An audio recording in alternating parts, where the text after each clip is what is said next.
Bismillahirrahmanirrahim. Allahumma sholli ala sayyidina Muhammadin wa ala alihi wa sahbihi ajma'in. Amma ba'du. Ja'alana wa iyyakum min ahlil khairi was sa'ada fid dini wad dunya wal akhirah. Amin. Allahumma amin. Semoga kita semua Allah jadikan orang-orang yang mendapatkan kebaikan di dunia juga di akhirat.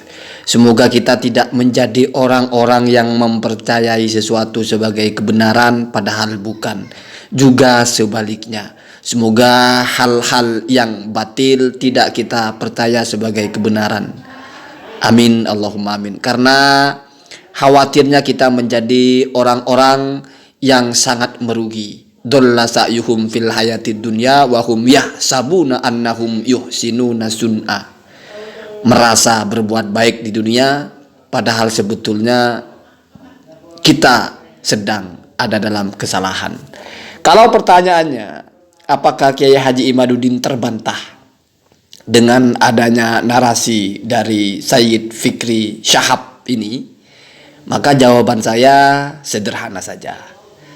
Kalau masalah perkitaban, artinya terputusnya penyebutan nama kitab dari abad di mana lahirnya Ubaidillah itu sampai abad ke-8 atau bahkan ke-9, yaitu Habib Asyakron, maka tidak terbantah.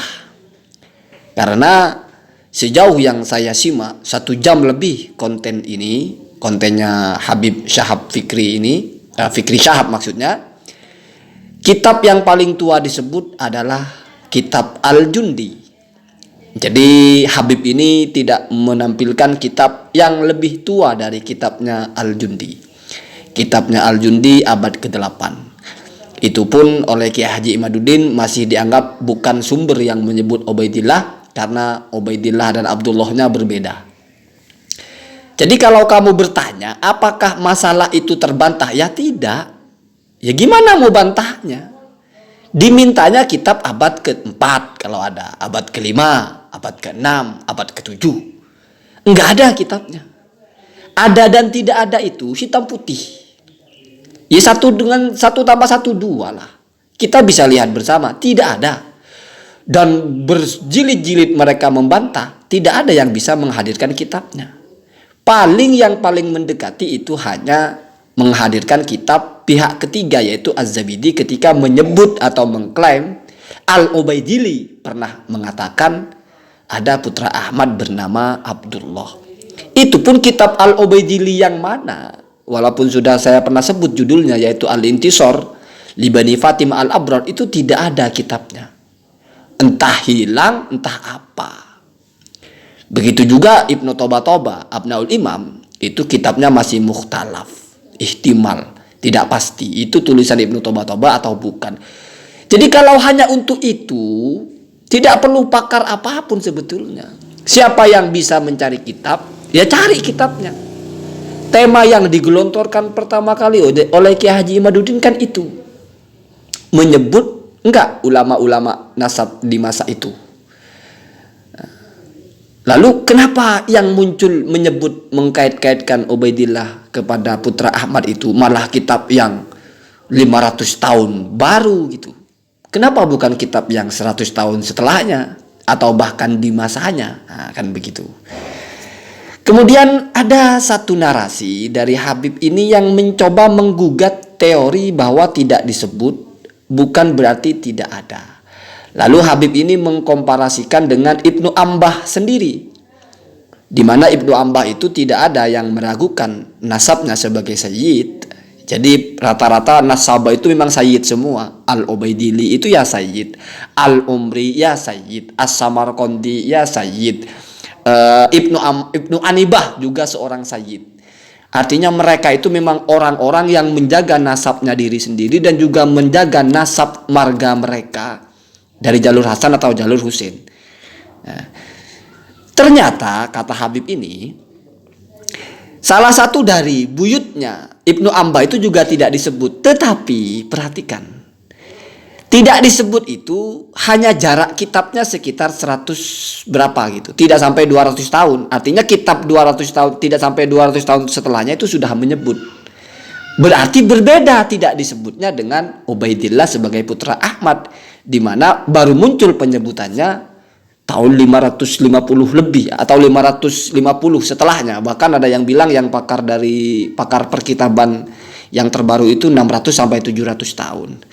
Jadi kalau di masalah membantah dengan menghadirkan komparasi untuk menakar teori Kiai Haji Imaduddin, ya tidak pas. Kenapa? Karena komparasinya tidak apple to apple dalam masalah rentang waktu penyebutannya. Seandainya Pak Dokter apa Pak siapa, wallahu alam, Sayyid Fikri Shahab ini mampu menghadirkan sebuah kabilah atau sebuah sadah yang saat ini sudah ditashih sebagai sadah yang tidak diragukan, sudah pernah tertib, dan ternyata sama-sama tidak disebut salah satu dari jalurnya itu, hilang penyebutannya oleh ulama nasab yang muktabar, dan jarak hilangnya itu juga 500 tahun. Nah, itu bisa untuk membantah atau untuk menggugat teorinya Kiai Haji Imaduddin. Tetapi sayangnya kok yang disebut Ibnu Anibah, di mana rentang tidak disebutnya hanya 170 atau berapa gitu, apa 120 begitu. Berarti kan belum menjawab, kira-kira begitu. Jadi Kiai Haji Imaduddin itu melemparkan tema yang sederhana sebetulnya, tidak disebut atau mempertanyakan mana buktinya secara kitab, kan begitu. Lalu kalau dikaitkan dengan tes DNA, oke lah, kita sepakati dulu Habib ini lebih pakar soal DNA daripada Kiai Haji Imaduddin. Saya kira semua sepakat lah. Yang kedua juga mungkin dari Ketua Naat juga lebih sepakat. Lebih pakar lah. Kenapa? Karena orang ini kerjanya di situ. Cuma perhatikan, saya perhatikan sepanjang dia berbicara tentang DNA, sebetulnya bukan menafikan DNA tidak bisa membuktikan. Hanya saja secara ilmiah DNA tidak 100%, sehingga dalam orang Yahudi sendiri ketika memastikan suku terbaik di mereka, suku Kohen atau siapa itu, tetap harus ada tunjangan dari silsilah nasab atau syajaratun nasab atau family tree. Jalur pohon silsilah harus ada. Berarti DNA itu penunjang. Ya, Naat itu memang bukan menjadikan tes DNA sebagai pijakan mereka mengaku sayyid, tapi justru hanya untuk mengkonfirmasi setelah mereka tertib mencari kitabnya, tertib mencari manuskripnya.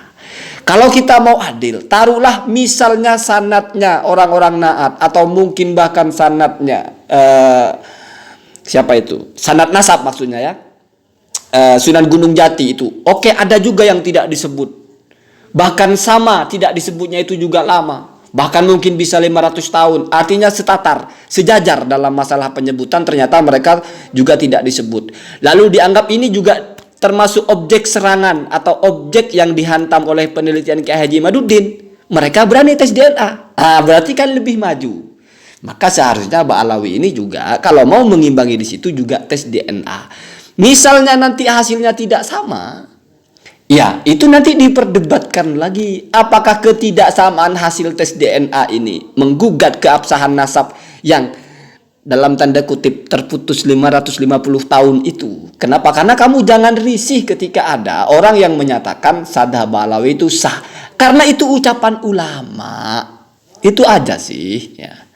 Perkara kamu tidak terima ya silahkan, tetapi kalimat nasab Sadah Ba'alawi sah itu juga bukan ucapan orang tukang sayur yang tidak ngerti, bukan ucapan orang gila, bukan. Itu ucapan juga ulama nasab. Ya, Mahdi Ar-Rojai itu juga ulama nasab. Cuma kamu tidak terima karena tahunnya kan, tahun lahirnya. Iya, kan masalah di situ ya. Jadi ini perdebatannya masih akan panjang sepertinya. Kenapa? Karena di argumentasi utamanya tidak bisa dibantah, lalu diserang ya. Maksudnya materi dasar dari argumentasi utama Kiai Haji Imad, yaitu terputusnya kitab, tidak bisa dibantah dengan menghadirkan kitab yang menjawab pertanyaan itu. Lalu kemudian kesimpulan Kiai Imad karena tidak disebut berarti terputus atau batil, itu digugat dengan mengkomparasikan orang-orang yang juga tidak disebut tapi jaraknya berbeda. Kira-kira begitu. Saya kasih clue sederhana saja kepada orang-orang Ba'alawi ini kalau memang mau. Coba kalian pastikan Mana ada sadah yang tidak diragukan keabsahan nasabnya, tetapi nama dari omudun nasab, rijal nasabnya itu ada yang terputus, tidak disebut lama gitu. Itu seharusnya itu. Ya. Itu kenapa? Karena ini bicara masalah nasab, bicara masalah agama. Ya. Kamu jangan berpikir nasab ini bukan masalah agama, karena ini nasab bersambung ke Rasulullah untuk memastikan ada darah Rasulullah Shallallahu Alaihi Wasallam. Kan begitu. Kalau nasabnya Mukidi sih persetan ya, mau sambung mau enggak ya enggak apa-apa, enggak ada urusan ya. Tapi ini kan nasab manusia terbaik, maka tidak heran kalau difilter benar-benar ini benar-benar bersambung atau tidak ya. Karena ini adalah keilmuan, maka memang pijakan utama adalah kitab. Makanya semuanya sepakat kitab itu di atas segalanya. Tetapi Ba'alawi itu juga dipersoalkan masalah kitabnya, bukan hanya masalah DNA-nya. Seandainya mereka tertib masalah kitab, tidak perlu ada wacana tes DNA. Kira-kira begitu. Allahumma dina hadasabil.